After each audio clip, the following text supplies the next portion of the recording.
বিসমিল্লাহির রহমানির রহিম আলহামদুলিল্লাহি রাব্বিল আলামিন ওয়াসসালাতু ওয়াসসালামু আলা আশরাফিল আমবিয়া ওয়াল মুরসালিন নবিয়িনা মুহাম্মাদিন ওয়া আলা আলিহি ওয়া সাহবিহি আজমাইন। আমাদের আজকের আলোচনা হচ্ছে আত্মশুদ্ধি সম্পর্কে। আত্মশুদ্ধি আরবিতে একে বলা হয় তাজকিয়াতুন নফস। এই বিষয়ের আলোচনা মূলত গোটা শরীয়তের আলোচনা। আত্মশুদ্ধির আলোচনা যদি করতে হয় তাহলে গোটা শরীয়ত নিয়ে আলোচনা করতে হয়, কেননা শরীয়তের উদ্দেশ্য মানুষের আত্মশুদ্ধি, এটি শরীয়তের মূল উদ্দেশ্য এবং এটি সরাসরি আল কোরআনের মধ্যে আল্লাহ সুবহানাহু ওয়া তাআলা একাধিক জায়গায় উল্লেখ করেছেন।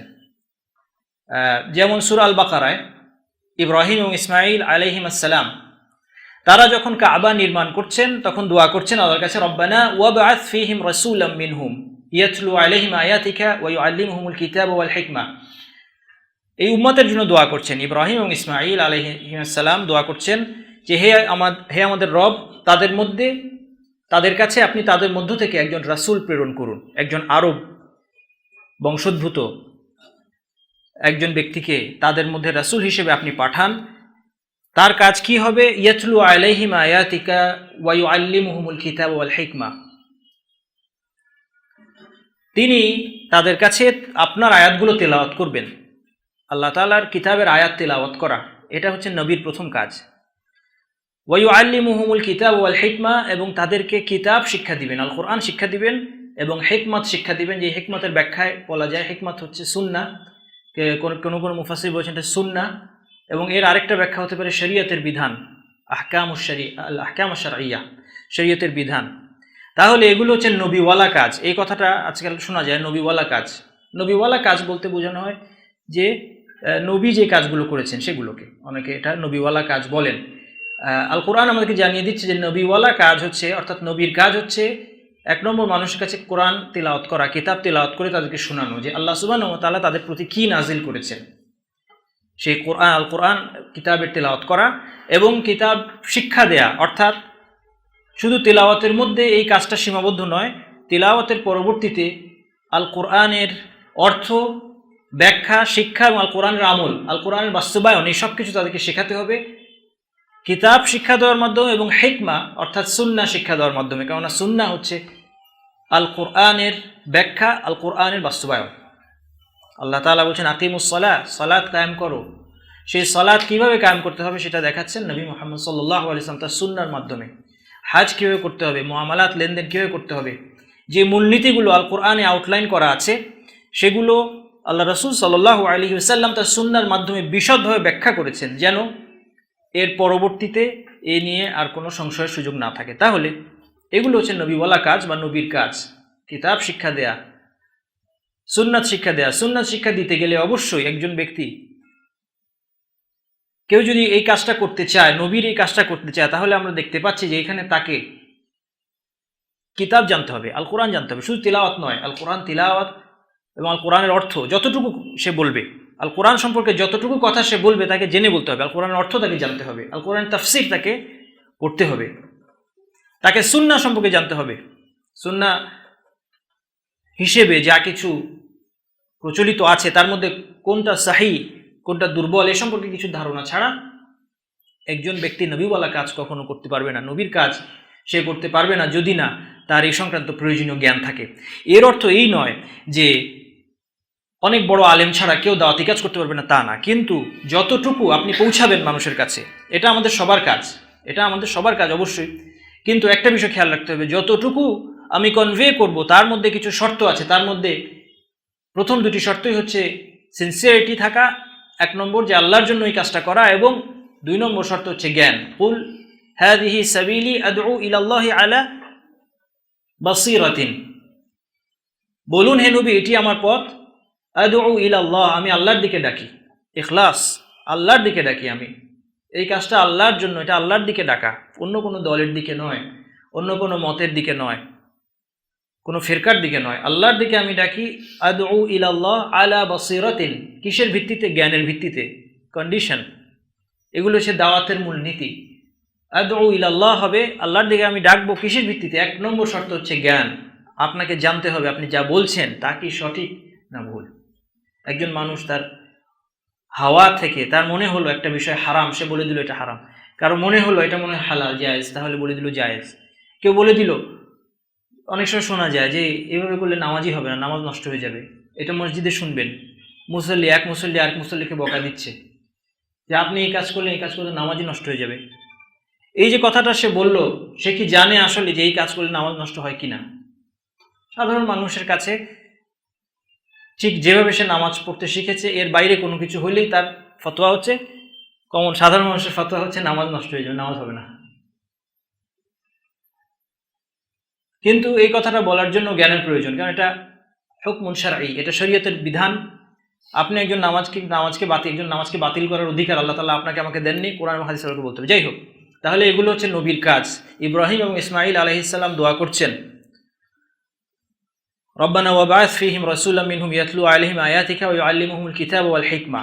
এমন একজন রাসূল তাদের মধ্যে আপনি পাঠান, যিনি তাদেরকে কোরআন তেলাওয়াত করে শোনাবেন, আপনার কিতাব, আপনার আয়াতগুলো তেলাওয়াত করবেন এবং তাদেরকে কিতাবের অর্থ, ব্যাখ্যা, শিক্ষা এগুলো তার কাছে ব্যাখ্যা করবেন এবং হিকমাত অর্থাৎ সুন্নাহর মাধ্যমে একে আরও সুস্পষ্টভাবে ব্যাখ্যা করবেন। এরকম একজন রাসূল পাঠান। কি উদ্দেশ্যে? এই সব কিছু করার উদ্দেশ্য কি? ওয়ায়ুযাক্কিহিম, এখানে তাজকিয়া শব্দটি এসেছে, যার অর্থ হচ্ছে তাদেরকে পরিচ্ছন্ন করবেন। নবীর কাজ হচ্ছে মানুষকে পরিচ্ছন্ন করা, আত্মশুদ্ধি। এটাই হচ্ছে আত্মশুদ্ধি, তাজকিয়াতুন নফস। এই একই রকম আয়াত আল কোরআনে অন্তত পক্ষে 4টি জায়গায় এসেছে। সূরা আল বাকারায় 2বার এসেছে। এখানে হচ্ছে পরোক্ষে আর প্রত্যক্ষভাবে এসেছে পরবর্তীতে, কামা আরসালনা ফীকুম। পরবর্তী আয়াতে আল্লাহ তাআলা সরাসরি সম্বোধন করছেন এই উম্মাতকে, আল্লাহ তাআলা সম্বোধন করছেন কামা আরসালনা ফীকুম রাসূলাম মিনকুম, তোমাদের মধ্য থেকে যেমনিভাবে আমি তোমাদের প্রতি একজন রাসূল পাঠিয়েছি, ইয়াতলু আলাইকুম আয়াতিনা, যিনি তোমাদের কাছে আমার আয়াতগুলো তেলাওয়াত করেন, ওয়ায়ুযাক্কিকুম, এবং তোমাদেরকে পরিচ্ছন্ন করেন, ওয়ায়ুআল্লিমুহুমুল কিতাব ওয়াল হিকমা, এবং তোমাদের কিতাব এবং হিকমা শিক্ষা দেন। একই রকম আয়াত। এর শুরু শেষে একটি অতিরিক্ত কথা আছে, ওয়ায়ুআল্লিমুকুম মা লাম তাকুনু তা'লামুন। এটা আল্লাহ পাকের অনুগ্রহ যে তিনি তোমাদেরকে শিক্ষা দেন এমন কিছু যা তোমাদের জানা ছিল না, তোমরা অন্ধকারের মধ্যে ছিলে। এটা আল্লাহ পাকের সবচেয়ে বড় নিয়ামত আমাদের জীবনে। আল্লাহ তাআলার সবচেয়ে বড় নিয়ামত কি হতে পারে? হেদায়েত। যে আমরা অজ্ঞতার অন্ধকারে ছিলাম, আল্লাহ সুবহানাহু ওয়া তাআলা এই নবী পাঠানোর মাধ্যমে আমাদেরকে অজ্ঞতার অন্ধকার থেকে আমাদেরকে ঈমানের আলোতে, ইসলামের আলোতে আল্লাহ তাআলা বের করেছেন। এটা আল্লাহ তাআলার সবচেয়ে বড় নিয়ামত। এখানে আল্লাহ তাআলা স্মরণ করেছেন ওয়ায়ুআল্লিমুকুম মা লাম তাকুনু তা'লামুন। এমনকি আল্লাহ তাআলা তার নবীকেও বলছেন মা কুনতা তাদরি মাল কিতাবু ওয়াল ঈমান। স্বয়ং নবীকেই আল্লাহ তাআলা বলছেন তুমি জানতে না যে কিতাব কি, ঈমান কি, এগুলো তোমার জানা ছিল না। এমনিভাবে সূরা আলে ইমরানেও অনুরূপ আয়াত এসেছে, সূরা আল জুমুয়াতেও এসেছে। এই আয়াতগুলো থেকে আমরা বুঝতে পারি যে শরীয়তের মূল উদ্দেশ্য হচ্ছে আত্মশুদ্ধি। এই জন্য আত্মশুদ্ধি আলোচনা করতে হবে, গোটা শরীয়ত নিয়ে আলোচনা করতে হবে। শরীয়তের মধ্যে কি আছে? যা কিছু আছে, আকীদা হোক, ইবাদত হোক, আখলাক হোক, মুআমালাত হোক, এই সব কিছুর মাধ্যমে মূল উদ্দেশ্য হচ্ছে মানুষকে পরিচ্ছন্ন করা। শরীয়ত এসেছে মানুষের আকীদাকে বিশুদ্ধ করতে, মানুষের ইবাদতকে পরিশুদ্ধ করতে, মানুষের মুআমালাত, লেনদেন, আখলাক, কথা, কাজ, প্রতিটি কথা এবং প্রতিটি কাজ এবং প্রতিটি চিন্তা পবিত্র, পরিচ্ছন্ন হবে। এটা হচ্ছে শরীয়তের উদ্দেশ্য। গোটা শরীয়তের উদ্দেশ্য এটি। আপনি যে কোনো একটা ইবাদতের কথা বলেন, আপনি যে কোনো একটা আমলের কথা বলেন, যে কোনো একটা আখলাকের কথা বলেন, দেখবেন সেখানে মানুষকে পরিচ্ছন্ন করা হচ্ছে মূল উদ্দেশ্য, নিজেকে এবং অপরকে। তাহলে আত্মশুদ্ধির আলোচনা করতে গেলে তো গোটা শরীয়ত নিয়ে আলোচনা করতে হয়, কিন্তু আমাদের এই আলোচনায় টপিকের নাম আত্মশুদ্ধি হলেও আমরা ফোকাস করব একটি বিশেষ দিকে, যা হচ্ছে আত্মশুদ্ধির মধ্যে। কারণ নফস শব্দটা যখন আসে, নফস বলতে কি বোঝায়? নফস হচ্ছে দেহ এবং আত্মা, সবটা মিলেই হচ্ছে নফস। নফস, তাজকিয়াতুন নফস, আত্মশুদ্ধি, এর মধ্যে নফস শব্দের মধ্যে দেহ, আত্মা সবই চলে আসে। আমরা ফোকাস করব একটি বিষয়, তা হচ্ছে কলব, অন্তর। আমাদের আত্মশুদ্ধির আলোচনা সীমাবদ্ধ থাকবে অন্তরের পরিশুদ্ধির ব্যাপারে। তার কারণ হচ্ছে এই যে অন্তরের পরিশুদ্ধির সাথে অঙ্গ প্রত্যঙ্গের পরিশুদ্ধির একটি সরাসরি সম্পর্ক বা তালাজুম আছে, যার অর্থ হচ্ছে এই, যদি অন্তর পরিশুদ্ধ হয় তাহলে অবশ্যই অন্যান্য অঙ্গ প্রত্যঙ্গ পরিশুদ্ধ এবং পরিচ্ছন্ন হবে, অর্থাৎ আমল পরিশুদ্ধ হবে। অঙ্গ প্রত্যঙ্গের পরিশুদ্ধি বলতে এখানে আমরা ময়লা থেকে পরিষ্কার হওয়া বোঝাচ্ছি না, আমরা বোঝাচ্ছি আমল পরিশুদ্ধ হওয়া, বিশুদ্ধ হওয়া, আল্লাহর পছন্দ অনুযায়ী হওয়া। এই হচ্ছে পরিশুদ্ধির অর্থ। যদি অন্তর পরিশুদ্ধ হয়, অঙ্গ প্রত্যঙ্গ পরিশুদ্ধ হবে, অর্থাৎ মানুষের সমস্ত আমল ঠিক হবে, ইবাদত ঠিক হবে, মুআমালাত ঠিক হবে, আখলাক ঠিক হবে। আর যদি অন্তর পরিশুদ্ধ না হয় তাহলে সব কিছু বিগড়ে যাবে। এই জন্য আল্লাহ রাসূল বলেছেন, ইন্না ফিল জাসাদি মুদগা ইযা সালাহা সালাহাল জাসাদু কুল্লু ওয়া ইযা ফাসাদাত ফাসাদাল জাসাদু কুল্লু, যে দেহে একটি মাংসপিণ্ড আছে, দেহের মধ্যে, মানুষের দেহে একটি মাংসপিণ্ড আছে যাকে মুদগা বলা হয়েছে হাদিসে। মুদগা বলতে বোঝায় মূলত এর ক্ষুদ্রতার দিকে ইঙ্গিত দেওয়া হচ্ছে মুদগা শব্দের দ্বারা। অনেক অঙ্গের তুলনায় এটা অপেক্ষাকৃত ছোট। মানুষের যে হার্ট আছে, কল্ব, সেটা খুব ছোট।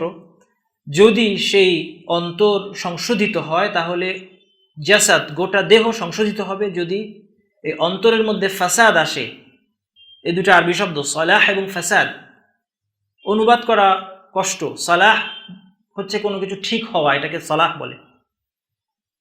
এটি আপনি যে কোনো কিছুর মধ্যে প্রয়োগ করতে পারেন। সালাহ শব্দটি একটা যন্ত্রের ক্ষেত্রেও প্রয়োগ করতে পারেন। যার যে কাজ করার কথা সেটা ঠিকভাবে করা, এটি হচ্ছে সালাহ। এবং ফাসাদ হচ্ছে নষ্ট হয়ে যাওয়া, পচে যাওয়া। ফাসাদ ঠিকভাবে কাজ না করা, এটা হচ্ছে ফাসাদ। আল্লাহ রাসূল বলছেন যে এই অন্তর যদি সালেহ হয় তাহলে গোটা দেহ সালেহ হবে, অর্থাৎ মানুষের অন্যান্য আমল ঠিক হবে। আর অন্তর যদি ফাসেদ হয়ে যায়, সব কিছু ফাসেদ হবে। কারো অন্তর যদি পরিশুদ্ধ হয়, সে হারামের দিকে তাকাবে না, কখনোই সম্ভব নয়। একজন ব্যক্তি যদি হারাম দেখে, হারাম শোনে, তার হাত দিয়ে সে হারাম কাজ করে, কারো অর্থ আত্মসাৎ করে অথবা কাউকে আঘাত করে, যা কিছু নিষেধ, সে যদি জুলুম করে, তার জিহ্বা দিয়ে অন্যকে আঘাত করে, তারপর সে দাবি করে যে আমার অন্তর বিশুদ্ধ, তাহলে এই দাবিটা মিথ্যা দাবি। যদি অন্তর বিশুদ্ধ হতো, পরিশুদ্ধ হতো, তাহলে এই সমস্ত কাজ পরিশুদ্ধ হতো। এই জন্য অন্তরের বিশুদ্ধতা, অঙ্গ প্রত্যঙ্গের বিশুদ্ধতার নিশ্চয়তা, অন্তরের সংশোধন অঙ্গ প্রত্যঙ্গের সংশোধনের নিশ্চয়তা দেয়, কিন্তু এর বিপরীতটা সত্য নয়। অঙ্গ প্রত্যঙ্গের কাজগুলো বাহ্যিকভাবে সঠিক হলেই অন্তর, আপনার অন্তর যে সুস্থ, এমন কোনো কথা নেই। এর সবচেয়ে বড় উদাহরণ হচ্ছে মুনাফিক নামক এক প্রকার লোক, যাদের কথা আল কোরআনেও বলা হয়েছে। তারা ইসলামের দাবি করে, এমনকি মুসলিমদের সাথে সালাতও আদায় করে, কিন্তু আল্লাহ তাআলা বলছেন ফি কুলুবিহিম মারাদ, তাদের অন্তরে রোগ আছে, ফাযাদাহুমুল্লাহু মারাদা, এবং আল্লাহ তাদের রোগ বাড়িয়ে দিয়েছেন।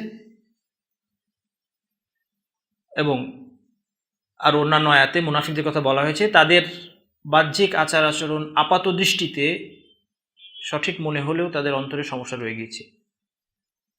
এই জন্য অন্তরের দিকে লক্ষ্য করা অত্যন্ত গুরুত্বপূর্ণ। বিশেষভাবে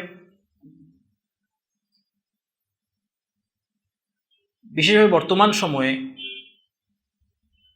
আমাদের যে বিভিন্ন সমস্যা আমরা দেখতে পাচ্ছি মুসলিম সমাজে, ব্যক্তিগত জীবনে হোক, সামাজিক জীবনে হোক, পারস্পরিক সম্পর্কের ক্ষেত্রে, এই সমস্যার মূল কোথায় বলে আপনারা মনে করেন?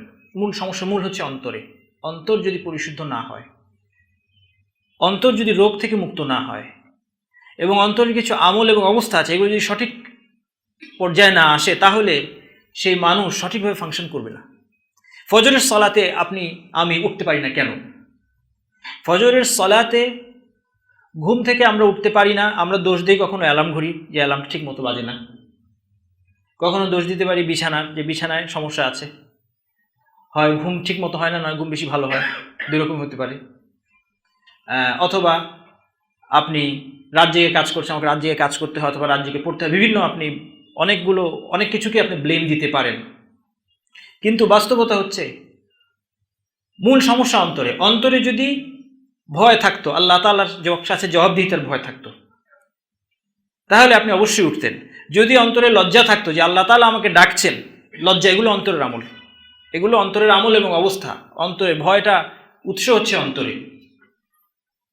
লজ্জা, এই লজ্জা বলতে আমি বুঝাচ্ছি এটা হচ্ছে আল্লাহর কাছে লজ্জা পাওয়া, আল্লাহ সুবহানাহু ওয়া তাআলার আদেশ পালন না করার যে লজ্জা, আল্লাহ তাআলা আমাকে ডাকছেন, আমি সে ডাকে সাড়া দিচ্ছি না, এই অনুভূতি যদি অন্তরে থাকতো, তাহলে আমরা অবশ্যই ফজরের সালাত আমাদের মিস হতো না। আমরা তো কখনো প্লেন মিস করি না, আমরা ট্রেন মিস করি না। আমাদের ফ্লাইট থাকলে ভোরবেলা উঠে ধরতে পারি, গভীর রাত্রে গিয়ে আমরা প্রয়োজনে ফ্লাইট ধরতে পারি, গভীর রাত্রে আমরা বাস ধরি, অথবা ভোরবেলা ট্রেন ধরি, কিন্তু ফজরের সালাত মিস হয় কি জন্য?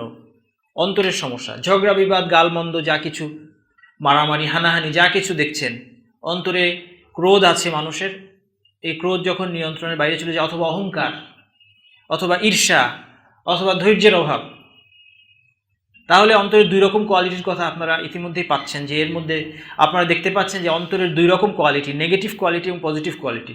এই নেগেটিভ কোয়ালিটি থেকে অন্তর মুক্ত হবে এবং পজিটিভ কোয়ালিটিগুলো সঠিক মাত্রায় থাকবে। এই হচ্ছে অন্তর পরিশুদ্ধির অর্থ।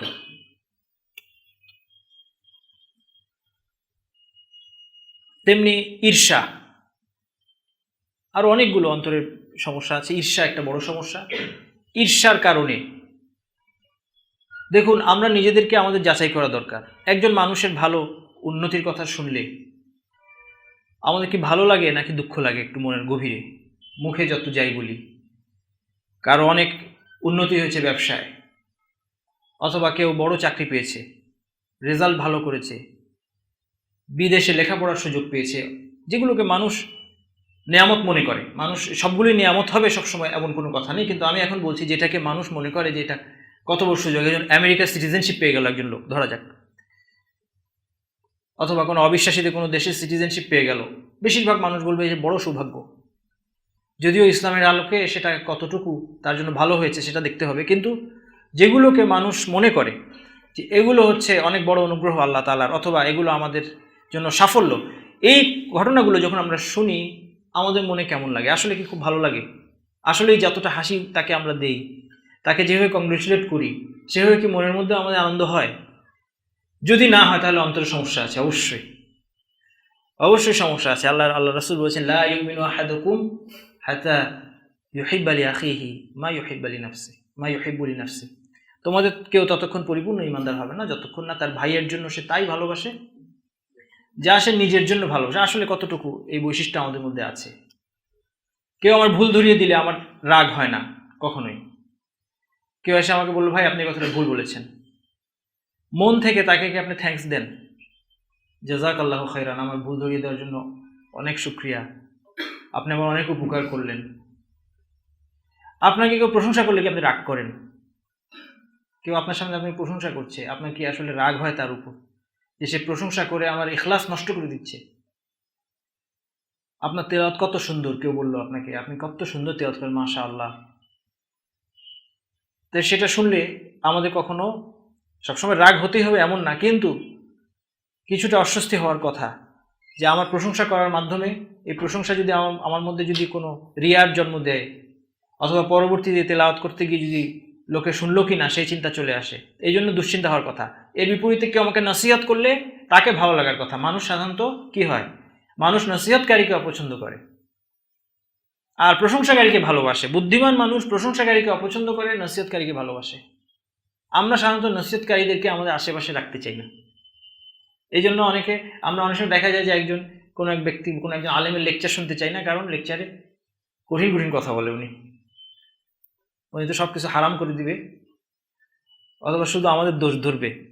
তো এই জন্য ওনার লেকচারে আমরা গেলাম না। যার লেকচারে গেলে অন্যের দোষগুলো বেশি শোনা যায়। যে মানুষ সমাজে কত বেদাত, শিরক, কুফর, এগুলো আলোচনা মানুষ খুব পছন্দ করে শুনতে।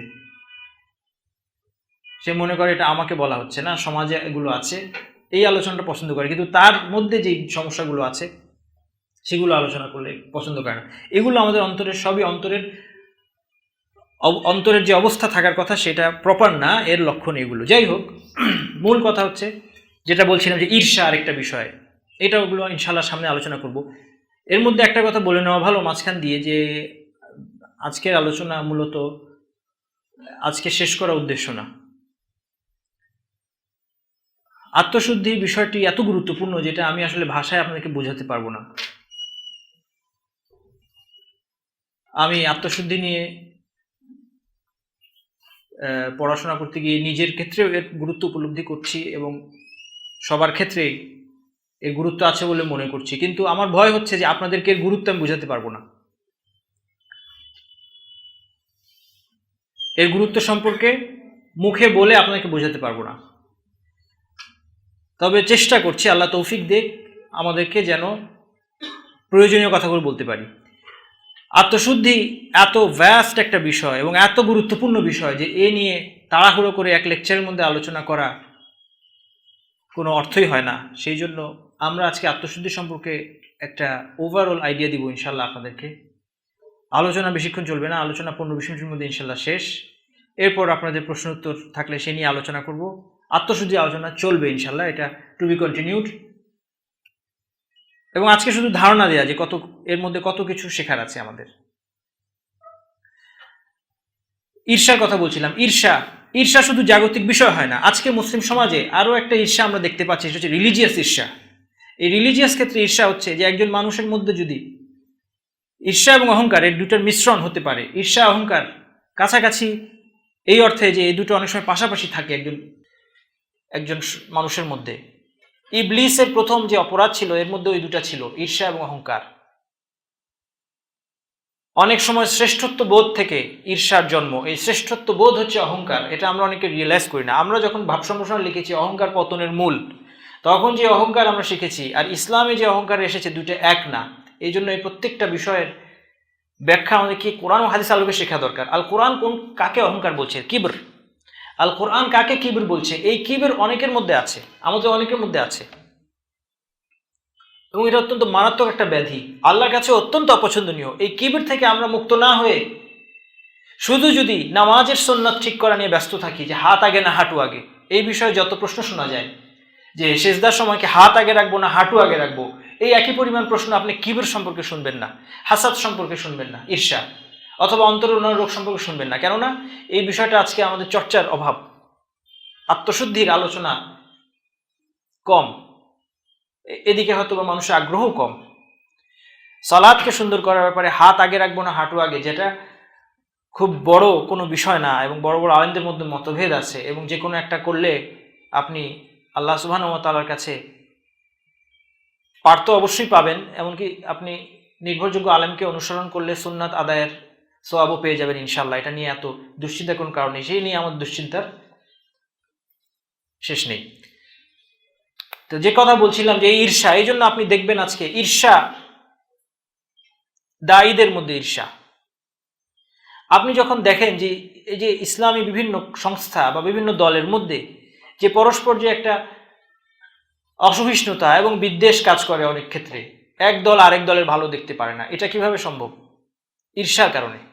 ঈর্ষার কারণে আজকে যদি একজন দায়ী একটা আলোচনা রাখে এবং সেখানে অনেক লোক যায়, আরেকজন দায়ীর মনের মধ্যে কষ্ট হয়।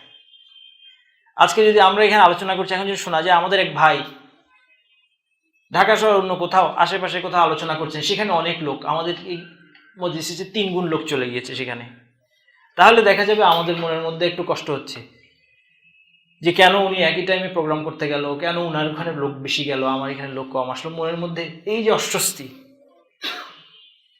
এবং এই অস্বস্তি যখন নিয়ন্ত্রণের মধ্যে থাকে না, এটা যখন মানুষ চিহ্নিত করে, এটা একটা রোগ অন্তরের, একে চিহ্নিত করে দূর করতে হবে। যখন সেটা করে না, তখন দেখা যায় যে এ থেকে এই দুই ভাইয়ের মধ্যে দুজনেই আল্লাহর দিকে মানুষকে ডাকছেন, দুজনেই দায়ী,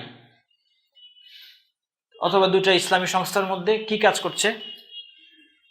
টেনশন কাজ করছে। তাহলে রিলিজিয়াস বিষয়েও এই জিনিসগুলো আজকে চলে আসছে। মূল কারণ হচ্ছে আত্মশুদ্ধির অভাবে, অন্তরের পরিশুদ্ধির অভাবে।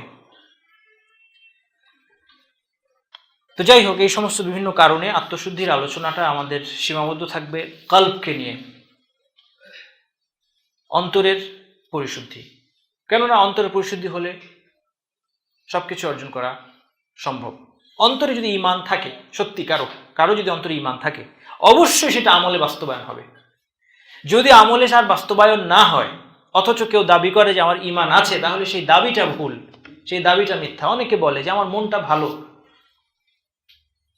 আমার নিয়ত ভালো, আমার মন ভালো, আমার ইন্টেনশন ভালো, আমি লোকটা ভালো, নামাজ না পড়লেও, রোজা না রাখলেও, ইবাদত না করলেও আমি মূলত লোকটা ভালো,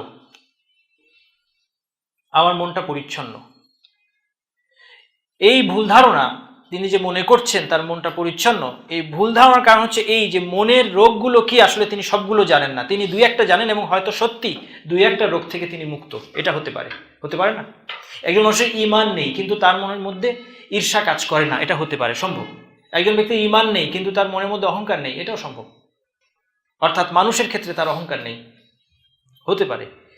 কিন্তু অন্তরের রোগ আরো ব্যাপক।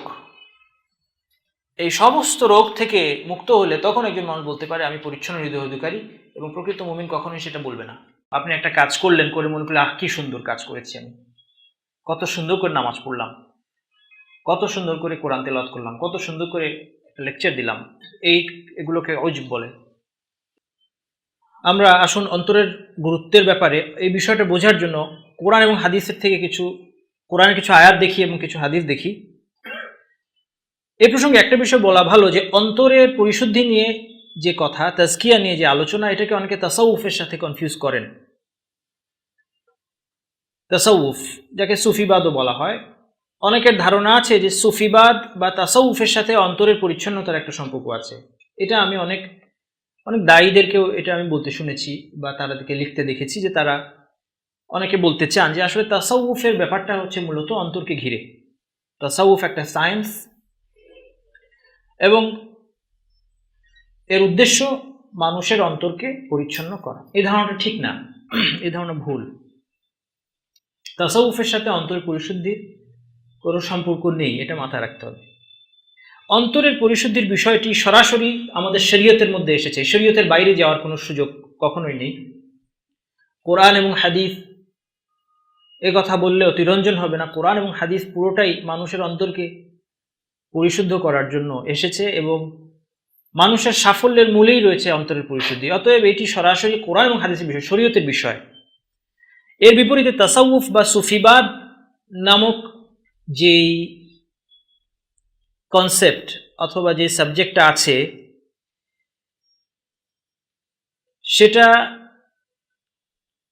সেটার মূলে যদি আমরা ফিরে যাই তাহলে সেখানে দেখব যে সেটা মূলত এর মধ্যে যে ধ্যান ধারণাগুলো আছে সেটা মূলত মানুষকে ইসলামের বাইরে নিয়ে যায়,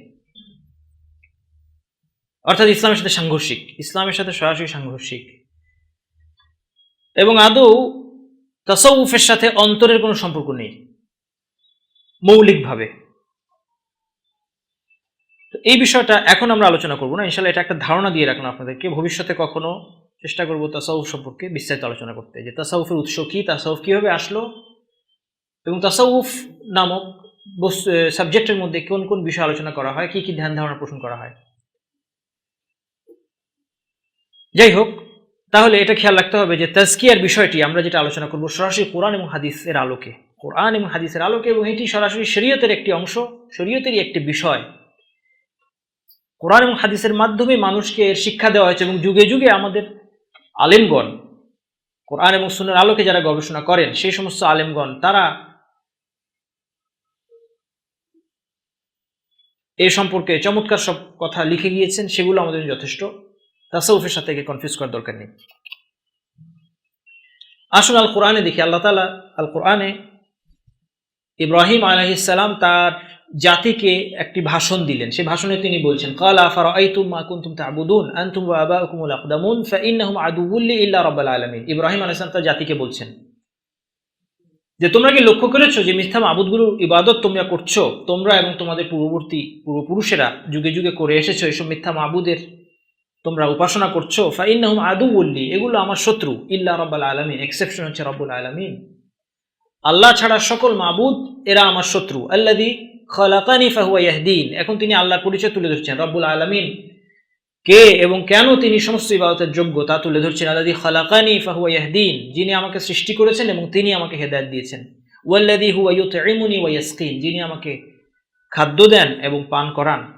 ওয়া ইযা মারিদতু ফাহুয়া ইয়াশফিন, যখন আমি অসুস্থ হয়ে পড়ি তিনি আমাকে সুস্থ করেন। ওয়াল্লাযী ইউমীতুনি সুম্মা ইউহয়িন, যিনি আমাকে মৃত্যু দান করবেন এবং পুনরায় জীবিত করবেন। ওয়াল্লাযী আতমাউ আন ইয়াগফিরা লি খাতিআতি ইয়াউমিদ্দিন, যার কাছে আমি আশা করি কিয়ামতের দিন বিচার দিবসে আমার গুনাহ তিনি ক্ষমা করে দিবেন। দেখুন সুবহানাল্লাহ, ইব্রাহিম আলাইহিস সালাম সর্বশ্রেষ্ঠ দ্বিতীয় ব্যক্তি, মুহাম্মদ সাল্লাল্লাহু আলাইহি ওয়াসাল্লামের পর সর্বশ্রেষ্ঠ মানুষ ইব্রাহিম আলাইহিস সালাম, দুই খলিলের একজন, খলিল দুইজন। খলিলুল্লাহ বলতে সাধারণভাবে আমরা অনেকে জানি যে একমাত্র ইব্রাহিম হচ্ছেন খলিলুল্লাহ, না, নবী মুহাম্মদ সাল্লাল্লাহু আলাইহি ওয়াসাল্লাম এবং ইব্রাহিম আলাইহিস সালাম তারা দুজনেই হচ্ছেন আল্লাহর খলিল।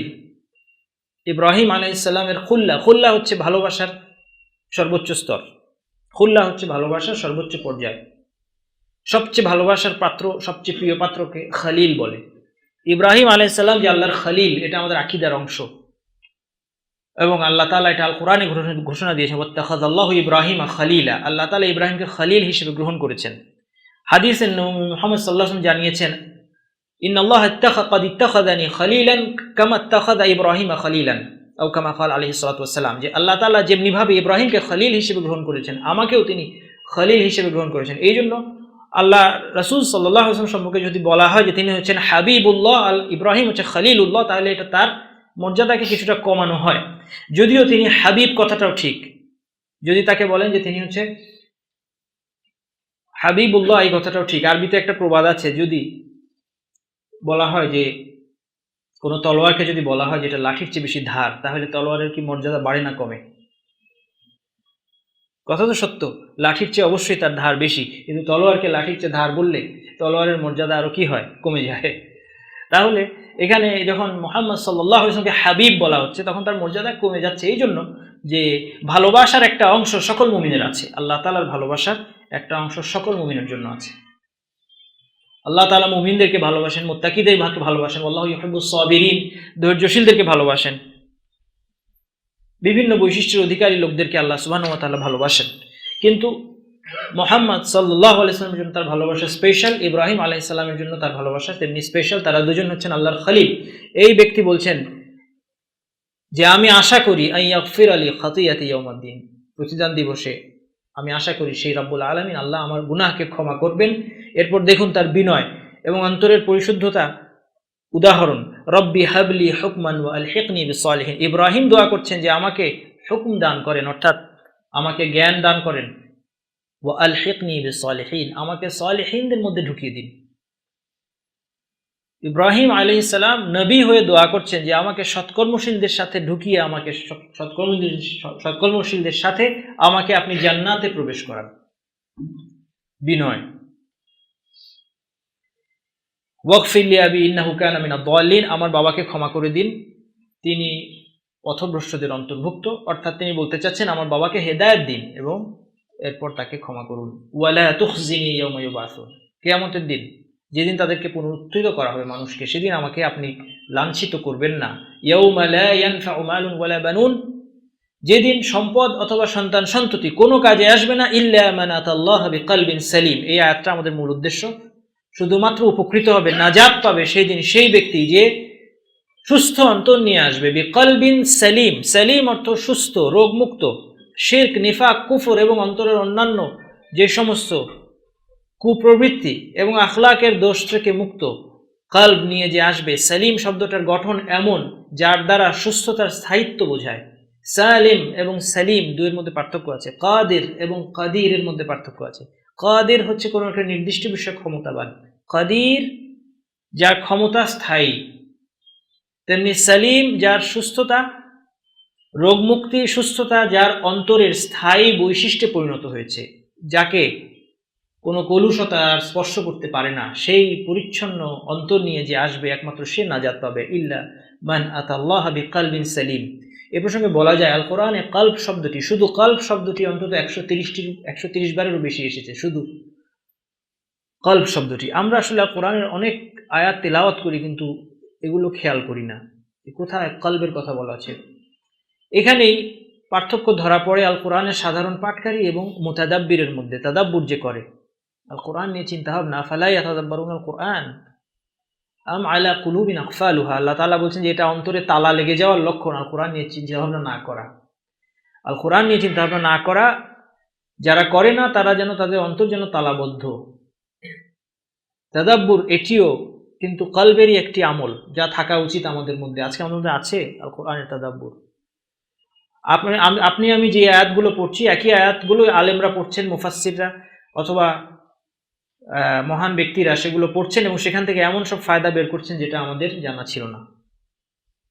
কিভাবে? তাদাব্বুরের মাধ্যমে। এমন নয় যে তাদের কাছে কোনো গোপন জ্ঞান আছে যেটা আমার কাছে নেই, না। তাহলে যে কথা বলছিলাম যে কলবের কথা আল কোরআনে 130 বারের বেশি এসেছে, বহু হাদিসে। শুধু সিহাসিত্তা যাকে বলে, সিহাসিত্তা বললে অনেকে বুঝে 6টা হাদিসের বই, যে অনেকে মনে করে যে এই সবগুলো এর মধ্যে সব হাদিসই সহিহ, তা অর্থটা ঠিক তা নয়। এই জন্য আরবিতে বলা হয় আল কুতুবুস সিত্তা, 6টি বই। অর্থাৎ এই 6টি বই খুব ফেমাস, এবং এই নামকরণের একটা ব্যাকগ্রাউন্ড আছে, যাক সেদিকে যাচ্ছি না আমি। তো এই 6টি বই আমরা জানি এগুলোর কথা: বুখারী, মুসলিম, আন-নাসাই, ইবনু মাজাহ, সুনান আবি দাউদ, তিরমিজি, এবং এই 6টি বই, এবং প্লাস যদি ইমাম আহমদের মুসনাদ ধরি, এই 7টি কিতাবের মধ্যে অন্তত 200টি হাদিস আছে যেখানে কলবের কথা এসেছে কলব হিসেবে। এছাড়া শুধু কলব তো একটি শব্দ, কলব শব্দ ছাড়াও আরো বিভিন্ন শব্দ এসেছে, শুধু এর পরিসংখ্যানটা আমরা দিলাম। এছাড়া বিভিন্ন শব্দ আছে লুব, ইন্না ফি খালকিস সামাওয়াতি ওয়াল আরদি ওয়া ইখতিলাফিল লাইলি ওয়ান নাহারি লাআয়াতিন লিউলিল আলবাব। আলবাব হচ্ছে লুব থেকে। এরপর ফুআদ, ইন্না সামআ ওয়াল বাসার ওয়াল ফুআদা কুল্লু উলাইকা কানা আনহু মাসউলা। এখানে ফুআদ শব্দটি এসেছে যে একজন ব্যক্তিকে তার দেখা, শোনা, অন্তর, এই সব কিছুর ব্যাপারে তাকে জিজ্ঞাসা করা হবে, ফুআদ। তাহলে এই থেকে আমরা বুঝতে পারি যে কলবের ব্যাপারে কোরআন এবং হাদিস অত্যন্ত যত্নশীল। কলবের বিভিন্ন সমস্যা, অন্তরের বিভিন্ন আমল, অন্তরের বিভিন্ন অবস্থা কোরআন এবং হাদিস বিভিন্নভাবে তুলে দেওয়া হয়েছে। এই জন্য আল্লাহ রাসূলের দোয়া হিসেবে বর্ণিত আছে যে তিনি দোয়ার মধ্যে বলতেন, আল্লাহুম্মা ওয়া আসআলুকা কলবান সালিমা, আমি আপনার কাছে সুস্থ অন্তর চাই, আল্লাহ রাসূল সাল্লাল্লাহু আলাইহি ওয়াসাল্লাম বলতেন। এবং তিনি দোয়া করতেন, ইয়া মুকাল্লিবাল কুলুব সাব্বিত কলবি আলা দীনিক, হে অন্তরের পরিবর্তনকারী, সাব্বিত কলবি আলা দীনিক, আমার কলবকে আপনি আপনার দ্বীনের উপর সাবাত দান করুন, প্রতিষ্ঠিত করুন, সুপ্রতিষ্ঠিত রাখুন, দ্বীনের উপর অন্তর যেন স্থির থাকে। এটিও একটি গুরুত্বপূর্ণ পয়েন্ট, আমরা ইনশাল্লাহ পরে আলোচনা করবো, এটা এখন আলোচনার মধ্যে নাই। সেটা হচ্ছে যে কলব যদি আমরা পরিশুদ্ধ করতে চাই, আমাদেরকে সর্বপ্রথম ধর্ণা দিতে হবে আল্লাহর কাছে, কারণ আল্লাহ তাআলার হাতে কলব, কলবের নিয়ন্ত্রণ। এই জন্য কলব এবং কলব পরিবর্তনশীল। এই কলবের অবস্থা আপনার সকালে যা ছিল আজকে এখন হয়তো তা নেই, আবার রাত্রিতে হয়তো সেটা থাকবে না, আজকে যে অবস্থা কালকে হয়তো তা থাকবে না, পরিবর্তনশীল। এই জন্যই বলা হয়েছে যে কলবকে কলব বলা হয় তাকাল্লুব থেকে। তাকাল্লুব মানে যেটা, তাকাল্লুব মানে পরিবর্তন, এটা দ্রুত পরিবর্তন হয়। আমরা যে কলবের কথা বলছি দ্রুত পরিবর্তন হয়, সেটা কিন্তু ফিজিক্যাল কলব না, যদিও ফিজিক্যাল কলবের সাথে তার সম্পর্ক আছে। অর্থাৎ মানুষের দেহে হার্ট নামক যে অঙ্গ আছে, সেই অঙ্গের কথা আমরা বলছি না। আমরা যে কলবের কথা বলছি এর সাথে হার্টের কোনো একটা সম্পর্ক আছে, কিভাবে সেটা সম্পৃক্ত আমাদের জানা নেই। কিন্তু যে কলবের কথা আমরা বলছি, যে সেটা হচ্ছে সেই কলব যা মানুষের উপলব্ধি এবং চিন্তাভাবনার কেন্দ্র, এবং যেখানে মানুষের ঈমান এবং আকীদা এবং বিভিন্ন অনুভূতি অবস্থান করে। আমরা সবাই সেটা জানি অভিজ্ঞতা থেকে। আমাদের ভালোবাসা কোথায়? কলবে। আমাদের ভয় কোথায়? কলবে। আমাদের আশা, দুশ্চিন্তা, সুখ, দুঃখ কোথায়? কলবে। সে কলবের কথা বলা হচ্ছে, যে কলবটা গায়েব, যে কলবটা অদৃশ্য। আর দৃশ্যমান একটা অঙ্গ তো আছে যাকে হার্ট বলা হয়, সেটাকেও কলব বলা হয়। এর সাথে সে গায়েব যে অদৃশ্য কলবের একটা সম্পর্ক আছে, কিভাবে সেটা আমাদের জানা নেই, আল্লাহ আমাদেরকে জানাননি। কলবের কথা আরো বহু আয়াত এবং হাদিসে এসেছে, আমরা দুই একটা পড়ে আজকে আলোচনা শেষ করে দিব। আপনার কোশ্চেন থাকলে এখন থেকে আমাকে দিয়ে দিতে পারেন। ওয়া উজলিফাতিল জান্নাতু লিল মুত্তাকিনা গায়রা বাঈদ, আল্লাহ তাআলা কিয়ামতের দিন বলছেন যে জান্নাতকে মুত্তাকিদের নিকটবর্তী করা হবে। এটা কিয়ামতের দিন মুত্তাকিদের আনন্দকে আল্লাহ তাআলা বৃদ্ধি করবেন। জান্নাতে প্রবেশ করানোর পূর্বে জান্নাতকে তাদের কাছে নিয়ে আসা হবে, যেন তারা দেখতে পারে যে এই জান্নাতে তারা প্রবেশ করতে যাচ্ছে। ওয়া উজলিফাতিল জান্নাতু লিল মুত্তাকিন গায়রা বাঈদ, কাছে নিয়ে আসা হবে, দূরে নয়। হাযা মা তুআদুনা লিকুল্লি আওয়াবিন হাফিজ, আল্লাহ তাআলা বলেন এই প্রতিশ্রুতি তোমাদেরকে দেয়া হয়েছে প্রত্যেক আওয়াব, গুনাহ থেকে তওবাকারী এবং হাফিজ।